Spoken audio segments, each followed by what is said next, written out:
नमस्कार, आप देख रहे हैं न्यूज़ वन इंडिया। मैं हूं आपके साथ राजेश कुमार। खबरें देवभूमि की। देहरादून से खबर है, जहां कोरोना को लेकर उत्तराखंड सरकार पूरी तरह से अलर्ट है। मुख्यमंत्री धामी ने अधिकारियों के साथ बैठक भी की और स्वास्थ्य मंत्री डॉक्टर धन सिंह रावत वर्चुअल इस बैठक में जुड़े। सीएम ने अधिकारियों को जरूरी दिशा निर्देश दिए हैं। बूस्टर डोज लगवाने का अभियान चलाया जाए, ये मुख्यमंत्री ने कहा। और देश में बढ़ते कोरोना के खतरे को देखते हुए सीएम पुष्कर सिंह धामी ने सचिवालय में स्वास्थ्य विभाग और अधिकारियों के साथ समीक्षा बैठक की।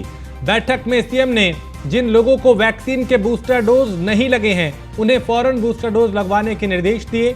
साथ ही कोविड प्रोटोकॉल का सख्ती से पालन करवाने पर भी जोर दिया। मामले की जानकारी देते हुए सीएम धामी ने बताया कि उत्तराखंड सरकार कोविड-19 के बढ़ते मामलों पर भारत सरकार से आने वाली गाइडलाइन का पालन करेगी।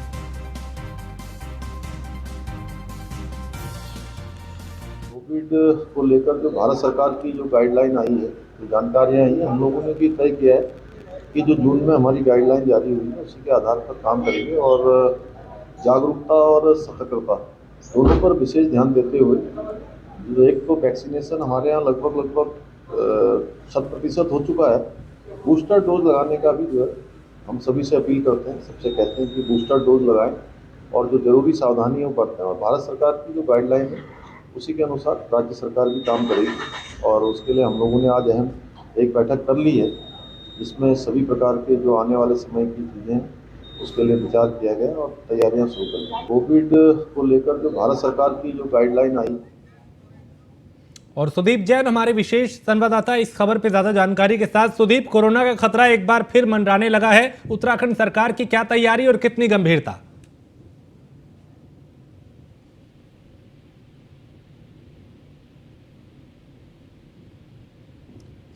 सुदीप, आप सुन पा रहे हैं मुझे? सुदीप तक मेरी आवाज नहीं जा रही, फिर कोशिश करेंगे उनसे संपर्क हो और वो विस्तार से बता पाएं कि आज की बैठक में क्या कुछ हुआ, क्या निर्देश दिए गए, कितनी तैयार है सरकार, स्वास्थ्य विभाग कितना अलर्ट है और लोग कितने जागरूक हैं। तो कोरोना को लेकर सीएम धामी ने समीक्षा बैठक की और स्वास्थ्य विभाग के अधिकारियों के साथ ये बैठक की गई। तो अधिकारियों को जरूरी दिशा निर्देश यहां पर दिए गए और कोविड प्रोटोकॉल का सख्ती से पालन कराने के भी निर्देश दिए गए। तो कोरोना को लेकर सीएम धामी ने यहां पे समीक्षा बैठक भी की और कहा कि केंद्र सरकार की जो गाइडलाइन है उसका पालन किया जाएगा। जो गाइडलाइन आएगी कोरोना को कंट्रोल करने के लिए और इसको बढ़ने और फैलने से रोकने के लिए पूरी तरह से सरकार तैयार है। बूस्टर डोज दी जाए, जिन लोगों ने अब तक बूस्टर डोज नहीं ली है उन्हें बूस्टर डोज दी जाए और कई तरह के यहां पे जरूरी दिशा निर्देश दिए गए।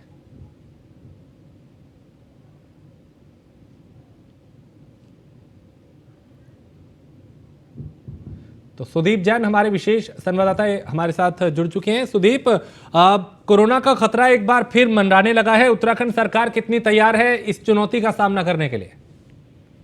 जी बिल्कुल, देखिए मुख्यमंत्री ने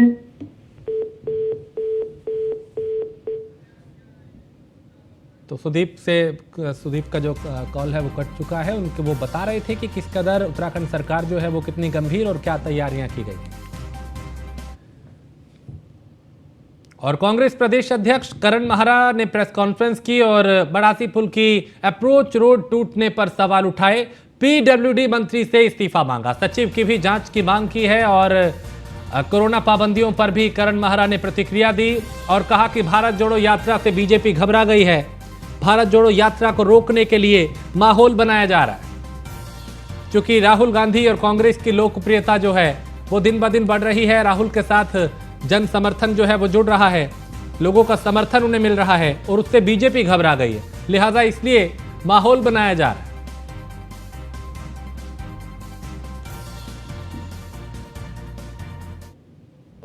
निश्चित तौर पे, क्योंकि ये सर्वविदित है, पूरी दुनिया इस बात को जानती है कि चाइना में क्या घटित होता है वो किसी को बाहर पता नहीं चलता, वहां प्रेस को आज़ादी नहीं है।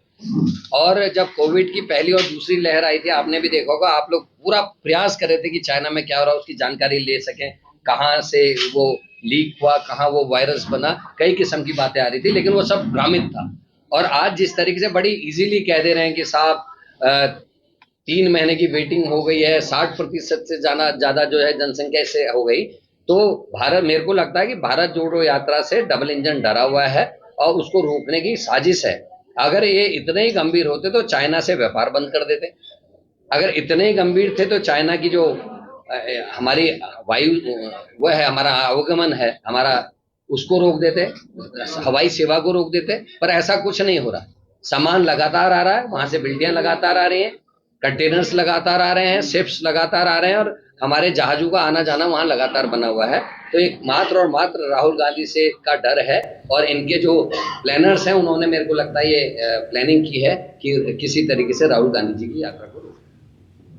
और बीजेपी नेता रामकुमार चौधरी ने भीम आर्मी के कार्यकर्ताओं पर जानलेवा हमला करने का आरोप लगाते हुए पुलिस में शिकायत दर्ज कराई है। और मामले की सूचना मिलते ही पुलिस मौके पर पहुंची, घायल को अस्पताल में भर्ती कराया। बीजेपी नेता की माने तो वो अपने साथियों के साथ 4 गाड़ियों से देहरादून के लिए निकले थे। तभी दिल्ली हाईवे पे दर्जनों भीम आर्मी के कार्यकर्ताओं ने उनके वाहनों पर लाठी डंडों से हमला कर दिया। इस दौरान गाड़ी में सवार करीब 4 से 5 लोग घायल हुए। फिलहाल पुलिस मामले की जांच कर रही है।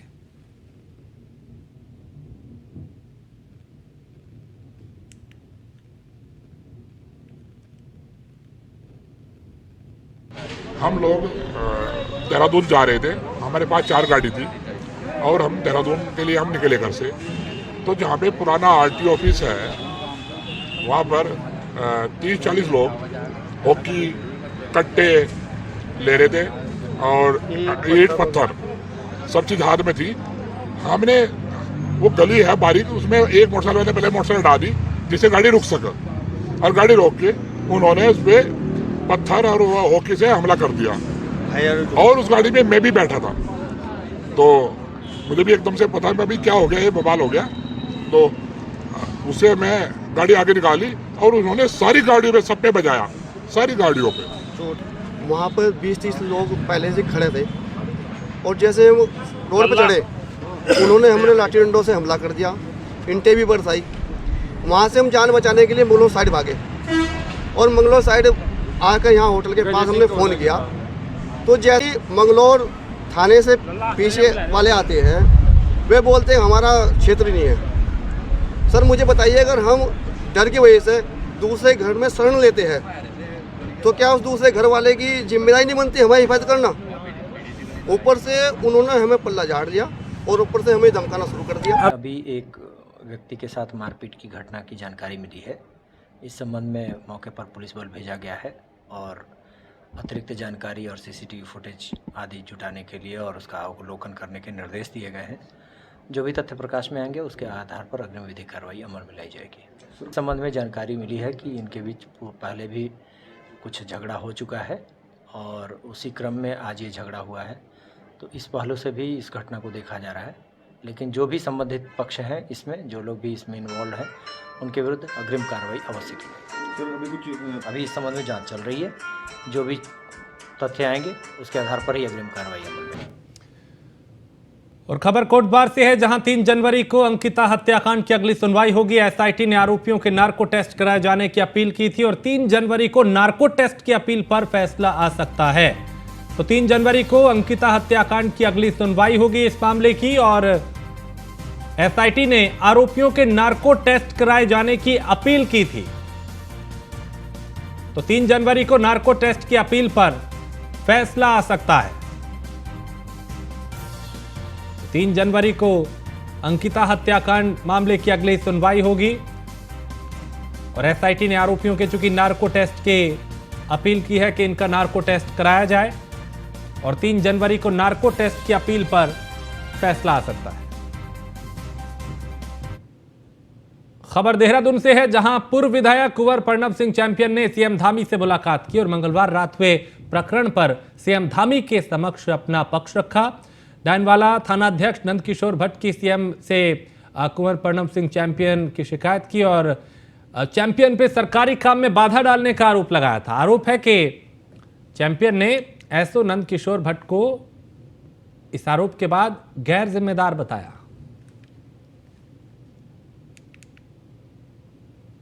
एक मछली पूरे तालाब को खराब करती है। हमारी देवभूमि उत्तराखंड की मित्र पुलिस बहुत अच्छी है, हमारे एसएसपी देहरादून कुंवर साहब बहुत अच्छे हैं, हमारे डीजी पुलिस अशोक कुमार बहुत अच्छे हैं। अब हो गया है कि ये इंस्पेक्टर हो गया कहीं से, ये नालायक किस्म का, झूठा है, भ्रष्ट है, अशिष्ट है, अमर्यादित आचरण रखता है। इसके द्वारा अभी दुकानों का एक घोटाला किया गया था, तो एसएसपी देहरादून ने अपने कार्यालय संबद्ध करते हुए इसको निलंबित किया था। इस व्यक्ति एनके भट्ट ने उत्तराखंड पुलिस को शर्मसार किया है। मुकदमा हो गया, कोई बात नहीं, वो मुकदमे तो होते रहते हैं, कोई इंपॉर्टेंट नहीं है। मैं अपने नेता सदन आदरणीय पुष्कर सिंह धामी जी से भेंट करके आया हूं, उनको पूरी बात मैंने बता दी है और वो इसमें उचित निर्णय ले रहे। अल्मोड़ा के एसएसजे परिसर में आगामी छात्र चुनाव के लिए सभी छात्रों ने अपनी कमर कस ली है और कैंपस की ज्यादातर छात्र संगठन सीधे तौर पे या अप्रत्यक्ष रूप से किसी न किसी राजनीतिक दल से जुड़े हैं। चुनावी दंगल में कूदे कुछ प्रत्याशी पूर्व छात्र संघ पदाधिकारियों से आशीर्वाद लेने पहुंच रहे हैं, तो कुछ राजनीतिक पार्टियों के नेताओं के चक्कर लगा रहे हैं।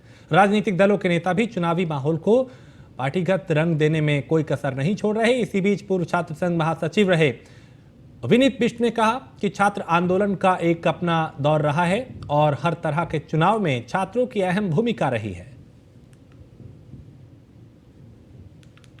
छात्र राजनीतिक पार्टियों के दखल को वैसे बेसिकली बहुत सही नहीं ठहराया जा सकता, क्योंकि छात्र का जो विचार है वह विचार राष्ट्र का विचार होना चाहिए। मगर जब राजनीतिक दल उसमें दखल देते हैं तो राजनीतिक दलों का विचार उस छात्र के विचार में आ जाता है और इससे कहीं ना कहीं देश का भविष्य भी खराब होता है, छात्र का भविष्य भी खराब होता है, क्योंकि वो जो राजनीतिक दल के लोग हैं वो केवल और केवल युवाओं को, छात्र नेताओं को अपने प्रोपोगंडा को सिद्ध करने के लिए, जिसमें हम 2003-4 में मैं छात्र संघ अध्यक्ष के रूप में मैंने कार्य करा, 2001-2 में उपाध्यक्ष के रूप में कार्य करा।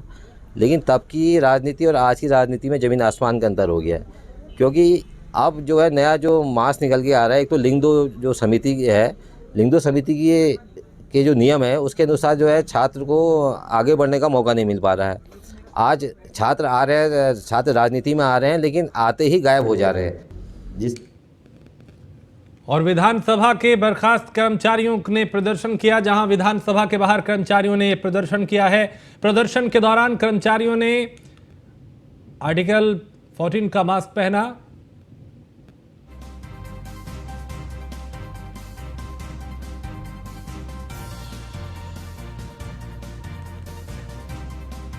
तो विधानसभा के बर्खास्त कर्मचारियों ने यहां विरोध प्रदर्शन किया। और उत्तराखंड में पोस्टर वॉर थमने का नाम नहीं ले रहा है। दरअसल मेयर सुनील उनियाल गामा की तरफ से पूर्व मुख्यमंत्री त्रिवेंद्र सिंह रावत के 62वें जन्मदिन के अवसर पर शुभकामनाओं के पोस्टर लगवाए गए थे, लेकिन वो उन पोस्टरों में प्रदेश अध्यक्ष महेंद्र भट्ट का चित्र नहीं है, जिस पर कांग्रेस में कटाक्ष किए हैं कांग्रेस ने। वहीं बीजेपी प्रदेश प्रवक्ता विपिन कैंथोला का कहना है कि यह मामला अभी पार्टी के संज्ञान में नहीं है। देखिए, मेरे संज्ञान में नहीं है कौन सी जगह पर ऐसा है, और ये सारी चीज़ें लोग व्यक्तिगत प्रेषित होती हैं। जन्मदिन को लेकर के लोग अपनी व्यक्तिगत शुभकामनाएं प्रेषित करते हैं, इनका व्यक्तिगत मामला हो सकता है। संगठन के अध्यक्ष का नहीं है फोटो। देखिए, अगर जो है आपके माध्यम से ये चीज़ें हमारे पास आई हैं, उसमें देखेंगे क्या है क्या नहीं है, लेकिन ये सारी चीज़ें। और पौड़ी में नशा तस्करी के खिलाफ कार्रवाई करते हुए पुलिस ने 6 आरोपियों को गिरफ्तार किया है। पकड़े गए आरोपियों के पास से पुलिस ने 25 किलो गांजा बरामद किया है। मामले की जानकारी देते हुए पुलिस ने बताया कि आरोपियों में एक महिला भी शामिल है। फिलहाल आरोपियों के खिलाफ एनडीपीएस एक्ट के तहत मुकदमा दर्ज किया गया है।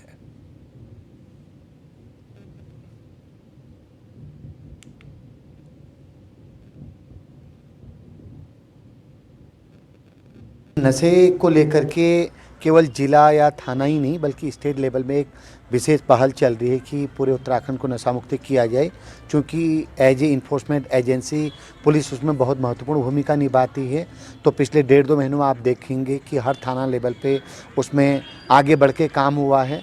पहले हम थोड़ा क्वांटिटी को ज़्यादा फोकस करते थे, लेकिन अब ये है कि किसी भी क्वांटिटी को हम की तह तक जा करके उनके खिलाफ लीगल कार्रवाई करें। नशे को अल्मोड़ा के ड्रेनेज सिस्टम को दुरुस्त करने की कवायद शुरू हो गई है। पहले चरण में लंबे समय से खराब पड़े 36 नालों का जल्द ही अब पुनर्निर्माण होगा। इसके लिए शासन से लगभग 19 करोड़ का बजट स्वीकृत किया जा चुका है। टेंडर प्रक्रिया शुरू हो चुकी है। जल्दी धरातल पे काम शुरू हो जाएगा। अल्मोड़ा डीएम वंदना ने बताया कि नगर पालिका क्षेत्र में खराब पड़े नालों को ठीक करने के लिए शासन को डीपीआर बना के भेजी गई थी, जिसको लेकर शासन से करीब 19 करोड़ के बजट की स्वीकृति मिल चुकी है।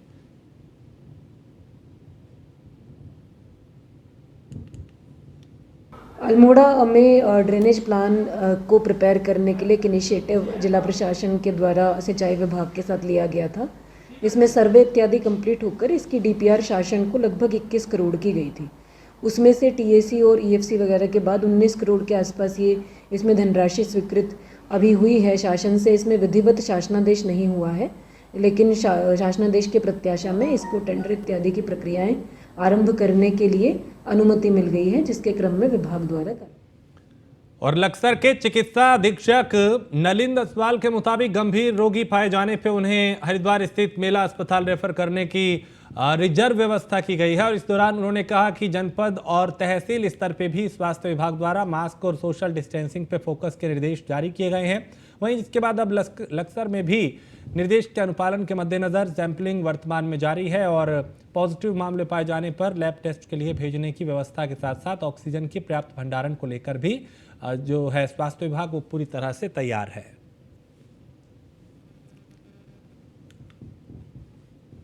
अभी मेनली हमारा जो सैंपलिंग चल रही है वो ब्लॉक पे चल रही है। उसके अंतर्गत जितनी पॉजिटिव केस आएंगे उनको हम जीनोमिक सीक्वेंस के लिए भेजा जाएगा और उसके उत्तर ही पता चलेगा कि जो वेरिएंट BF.7 है वो है या नहीं है। जो भी पॉजिटिव आएंगे उनको होम आइसोलेशन रखेंगे और सिम्टोमेटिक पेशेंट आएंगे तो हमारे अस्पताल में भी ऑक्सीजन मनीफोल्ड लगा है, जिसमें 18 बेडेड हमारा ऑक्सीजन मिल सकती है। और ज़्यादा सीरियस होगा तो हमारे जो उप जिला मेला अस्पताल है वहाँ पे भी इसकी तैयारी चल रही है। अभी मेनली हमारा जो और कोटाबाग के किसानों के साथ मिलकर पूर्व प्रदेश प्रशिक्षण प्रमुख बीजेपी मनोज पाठक ने बौर नदी में बने नहरी क्षेत्र का दौरा किया। बता दें कि 11 गांव इस नहर से सिंचाई करते हैं, लेकिन पानी की समस्या बनी रहती है। इसके निजात के लिए किसानों की मांग है कि नहरी क्षेत्र में एक डिंच बांध का निर्माण किया जाए, जिससे आने वाले वक्त में किसानों को पानी की समस्या से ना जूझना पड़े। वास्तव में ये तो एक कोटाबाग क्षेत्र के 10-15 गाँव की लाइफलाइन है और इसका सुदृढ़ीकरण होना बहुत जरूरी है।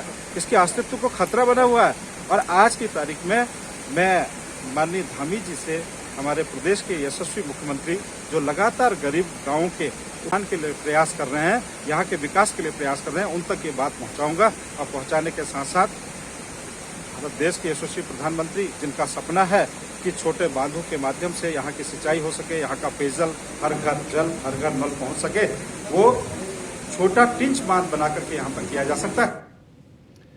और उत्तराखंड राज्य महिला आयोग और राष्ट्रीय महिला आयोग की अध्यक्षता में एक दिवसीय यहाँ पे बैठक का आयोजन किया गया, जहाँ विभिन्न राज्यों की महिला आयोग के अध्यक्ष ने प्रतिभाग किया। इस बैठक में महिलाओं से जुड़े कई मुद्दों पर चर्चा की गई।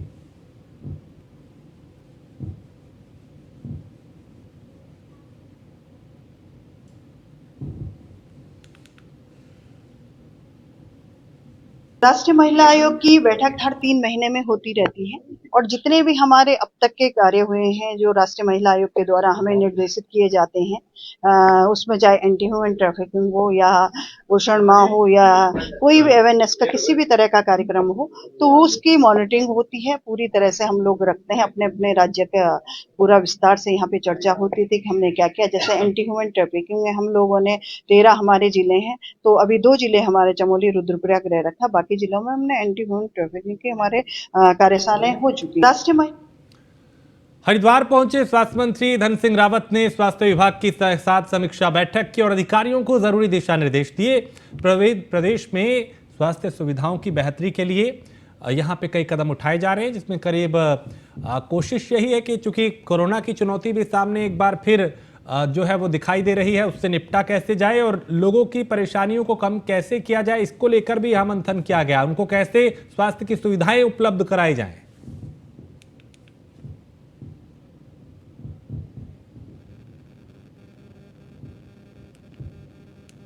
हमारे राज्य में 1800 वेलनेस सेंटर बन रहे हैं और 23 तारीख को हम लगभग 750 CHO को जो है उनको नौकरी दे रहे हैं और मुख्यमंत्री जी की तरफ से सबको जो है प्रमाण पत्र दिए जाएंगे नौकरी के। हर सीएचओ को हमारी सरकार लगभग 40,000 रुपये तनख्वाह देगी और 5 या 6 ग्राम सभाओं में एक सीएचओ रहेगा। वो हर मनुष्य की गांव में जाके स्क्रीनिंग करेगा, वहाँ पे स्वास्थ्य मेले लगाएगा और 1,25,00,000 लोग जो हमारे उत्तराखंड में हैं उनकी सबकी हेल्थ आईडी बनाई जाएगी और हेल्थ आईडी जब बन जाएगी सब लोगों की तो जांचें सबकी फ्री होंगी। आयुष्मान भारत में सबका इलाज भी फ्री किया जाएगा। हमारे और अंकिता भंडारी मर्डर केस में हाईकोर्ट ने सीबीआई जांच की मांग को खारिज कर दिया है। हाईकोर्ट ने मौजूदा समय में जारी एसआईटी की जांच को सही पाया और इस मामले में मुख्यमंत्री पुष्कर सिंह धामी का कहना है कि राज्य सरकार ये चाहती है कि भविष्य में ऐसी कोई भी घटना हो तो दूर ऐसा कोई करने को सोचे भी ना, यानी ऐसी कोई घटना ना हो, ऐसी सजा उन दोषियों को दी जाएगी ताकि एक नजीर बने दूसरों के लिए।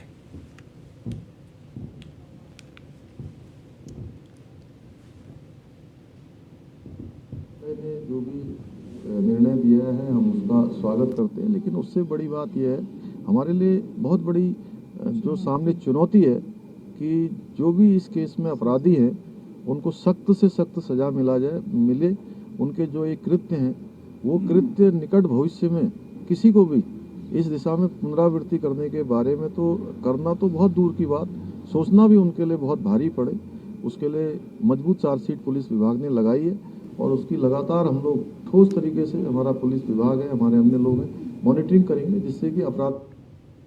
और मुख्यमंत्री पुष्कर सिंह धामी ने दिल्ली में केंद्रीय मंत्री भारी उद्योग मंत्रालय महेंद्र नाथ पांडे से मुलाकात कर उत्तराखंड में औद्योगिक विकास के लिए मिल रहे केंद्र सरकार के सहयोग के लिए आभार व्यक्त किया। मुख्यमंत्री ने केंद्रीय मंत्री से राज्य में electronic charging station, electrical vehicle और बैटरी उत्पाद में निवेश के लिए सहायता का अनुरोध किया है।